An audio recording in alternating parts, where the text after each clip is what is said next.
At the end of the street is the Church of Nativity, the traditional birthplace of Jesus Christ. On the other side of it is the birthplace of Giorgio C., the first Palestinian fashion house.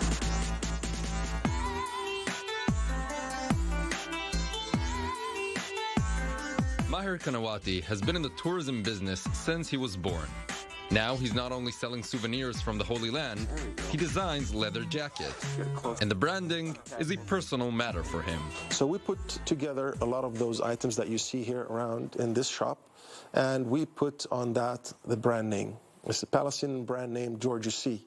Basically, Giorgio is my son, and C is my last name, Kanawati. Giorgio C. stocks almost 5,000 leather jackets and coats. The leather is Italian, the workshop Turkish.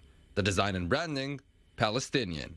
But Kanawati didn't want to just sell coats. He created a whole experience for tourists. Basically here, you come into the shop, you don't go to the showroom. You go into a Catwalk, fashion show, 7 minutes, and then we try to involve the customers into doing the fashion show. Opening a fashion house in a conservative society can't be taken for granted, but it's even more complex to have a fashion show in a catwalk in the middle of Bethlehem, one of the holiest cities in the world.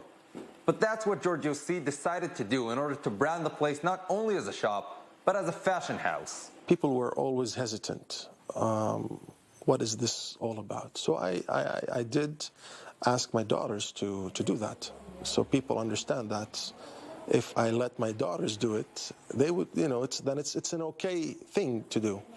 They overcame the modeling challenge and were ready for visitors, expecting tourists from all around the world. And then, coronavirus hit. It's a disaster for the business. It was a total shutdown for us since March 5th of 2020, since the emergency announcement of the Palestinian government.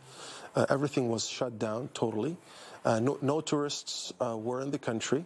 For now, Kanawati stopped the production. Sales are only online. The main work is on the brand's name. But even during this gloomy year, he stays positive. We'll probably have several fashion shows and fashion houses in the country. And also we will have bags, we will have shoes, and most of those will be produced locally. If Giorgio C. will follow through with this vision, it could boost local economy, a desperately needed help after the tough corona year. Kanawati's optimism shows in the logo of Giorgio C. as well. I have inserted the Star of Bethlehem for hope.